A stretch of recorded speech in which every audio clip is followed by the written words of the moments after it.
Shalom, selamat pagi Ibu Bapak, Saudara-saudara yang terkasih di dalam Tuhan Yesus Kristus. Bersukacita saat kita masih bisa diperjumpakan melalui suatu persekutuan renungan harian Toraya di pagi ini. Luar biasa kita menerima kasih karunia Tuhan menganugerahkan kita hidup. Hari ini kita akan jalani dengan penuh penyerahan diri. Mari saudara-saudara teduhkan hati sejenak untuk bersama bersyukur dan menyembah Tuhan. Pertolongan kita adalah dalam nama Tuhan yang menjadikan langit dan bumi. Kasih karunia dan damai sejahtera dari Allah Bapa kita dan dari Tuhan Yesus Kristus menyertai kamu. Amin. 2 Petrus pasal 3 ayat 1-10 itu yang menjadi bagian perenungan kita pada firman di pagi ini. Namun sebelum kita mendengar dan merenungkannya, marilah kita berdoa. Dengan sukacita Tuhan dan penuh rasa syukur, kami menyambut dan menikmati segala anugerah dan berkat yang Tuhan nyatakan dalam kehidupan kami. Terima kasih untuk penyertaan Tuhan di mana kami telah beristirahat dan boleh menjalani dan menyaksikan kemuliaan keagungan-Mu hari ini. Kami percaya Tuhan berkat-Mu tersedia bagi kami. Kami bersandar dan berserah kepada-Mu untuk menjalani hari ini dengan segala persoalannya. Kami percaya Tuhan ada mendampingi dan menaungi kami. Firman-Mu akan menerangi langkah kami untuk menjadi anak yang berjalan di dalam kehendak Tuhan. Kami mohon terang kuasa Roh Kudus menguasai hati dan pikiran kami, supaya kami mengerti, tahu dan melakukan firman-Mu itu Tuhan. Bersabdalah karena kami sudah sedia mendengarnya. Dalam nama Yesus Kristus Juru Selamat kami datang berdoa. Amin. 2 Petrus pasal 3 ayat 1-10. Firman Tuhan. Saudara-saudara yang kekasih, ini sudah surat yang kedua yang kutulis kepadamu. Di dalam kedua surat itu aku berusaha menghidupkan pengertian yang murni oleh peringatan-peringatan, supaya kamu mengingat akan perkataan yang dulu telah diucapkan oleh nabi-nabi kudus, dan mengingat akan perintah Tuhan dan Juru Selamat yang telah disampaikan oleh rasul-rasul-Mu kepadamu. Yang terutama harus kamu ketahui ialah bahwa pada hari-hari zaman akhir akan tampil pengejek-pengejek dengan ejekan-ejekannya, yaitu orang-orang yang hidup menurut hawa nafsunya. Kata mereka, di manakah janji tentang kedatangannya itu?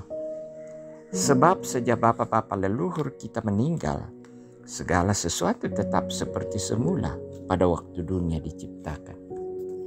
Mereka sengaja tidak mau tahu bahwa oleh firman Allah langit telah ada sejak dahulu, dan juga bumi yang berasal dari air dan oleh air, dan bahwa oleh air itu bumi yang dahulu telah binasa dimusnahkan oleh air bah. Tetapi oleh firman itu juga langit dan bumi yang sekarang terpelihara dari api dan disimpan untuk hari penghakiman dan kebinasaan orang-orang fasik. Akan tetapi saudara-saudaraku yang kekasih, yang satu ini tidak boleh kamu lupakan, yaitu bahwa di hadapan Tuhan satu hari sama seperti 1000 tahun, dan 1000 tahun sama seperti satu hari. Tuhan tidak lalai menepati janjinya, sekalipun ada orang yang menganggapnya sebagai kelalaian, tetapi Ia sabar terhadap kamu karena Ia menghendaki supaya jangan ada yang binasa, melainkan supaya semua orang berbalik dan bertobat. Tetapi hari Tuhan akan tiba seperti pencuri. Pada hari itu langit akan lenyap dengan gemuruh yang dahsyat, dan unsur-unsur dunia akan hangus dalam nyala api, dan bumi dan segala yang ada di atasnya akan hilang lenyap. Demikian firman Tuhan, berbahagialah kita yang mendengarnya dan melakukannya dalam kehidupan. Amin. Untuk perikop ini, kita disodorkan satu tema untuk kita renungkan bersama, yaitu kesempatan untuk berbalik. Kesempatan untuk berbalik. Suuding den atu ladinai dibalik. Saudara-saudara sidang jemaat yang dikasihi Tuhan, rasa-rasanya semua orang bisa sependapat bahwa menunggu adalah urusan yang menjemukan, membosankan, hingga kerap menimbulkan kejengkelan dalam hati. Hal ini pun tampak dalam surat Rasul Petrus yang kedua ini. Petrus menyinggung pihak yang tak sabaran, hingga akhirnya malah mereka mengejek janji kedatangan kembali Kristus. Petrus terbilang cukup realistis dengan munculnya orang-orang seperti itu. Lalu bagaimana?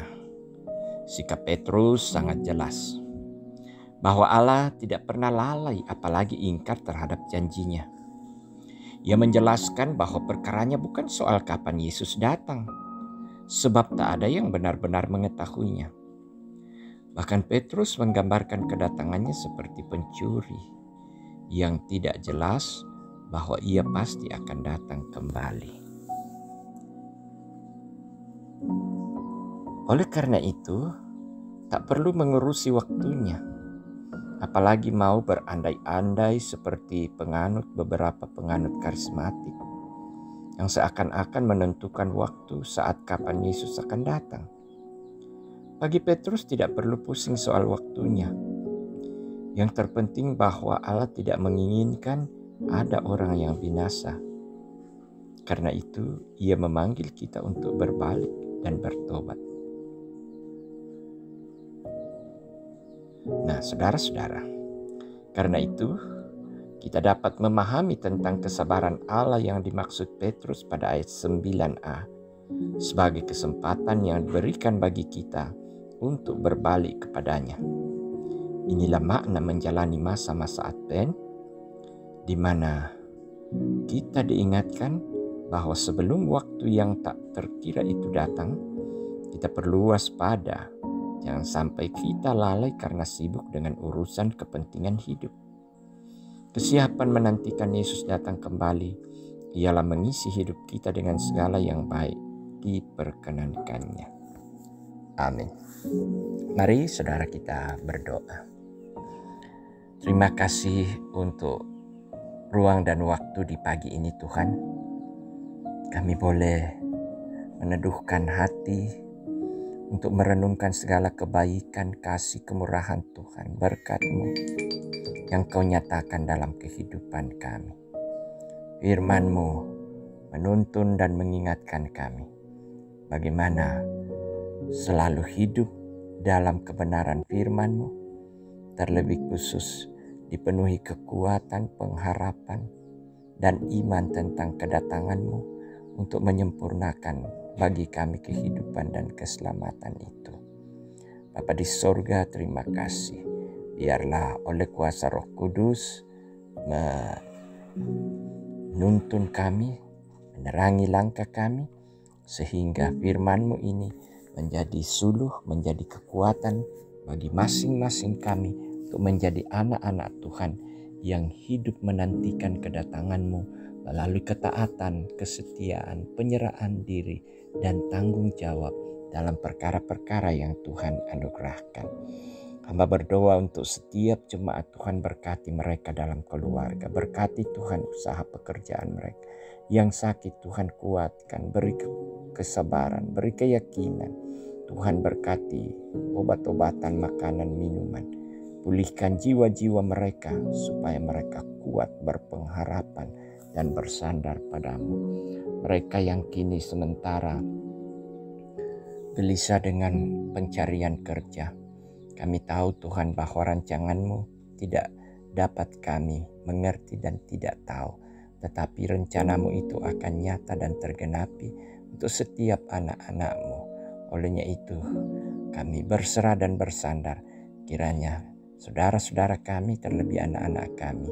Tuhan bukakan jalan untuk mengabdi melayani-Mu melalui pekerjaan-pekerjaan yang Tuhan sediakan. Bapa di sorga, berdoa buat kekasih-kekasih kami yang sakit.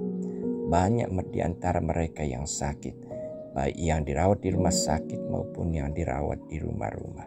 Kiranya Tuhan memberkati semua layanan yang mereka terima, baik layanan medis maupun layanan keluarga. Berdoa dan terus berdoa untuk anak-anak kami, Tuhan. Kini mereka sementara menjalani masa-masa ujian. Tuhan berkati, kiranya mereka memiliki ketekunan, kesabaran untuk belajar sehingga harapan mereka, cita-cita mereka bersama orang tua, keluarga, bahkan jemaat, Tuhan sendiri akan genapi. Terima kasih Tuhan. Berdoa buat saudara-saudara kami yang berduka. Tuhan hiburkan mereka supaya mereka tetap kuat bersandar pada Tuhan. Bapa di dalam sorga, terima kasih kini kami dengan penuh kekuatan dan semangat untuk memulai aktivitas kami hari ini. Kami berserah kepadamu, kami mohon Tuhan mendengarkan doa kami. Kami datang dalam nama Tuhan kami Yesus Kristus. Itulah Tuhan dan Juru Selamat kami. Amin. Saudara-saudara yang dikasihi Tuhan, mari Tuhan menginginkan kita untuk hidup dalam penyerahan diri, kuat dalam segala perkara, untuk lebih taat dan setia menantikan kedatangannya. Saudara-saudara, mari terimalah berkat-Nya. Tuhan memberkati engkau dan melindungi engkau. Tuhan menyinari engkau dengan wajah-Nya dan memberi engkau kasih karunia. Tuhan menghadapkan wajah-Nya kepadamu dan memberi engkau damai sejahtera sekarang dan selama-lamanya. Amin. Demikian ibadah kita. Saudara-saudara, selamat beraktivitas. Tuhan memberkati.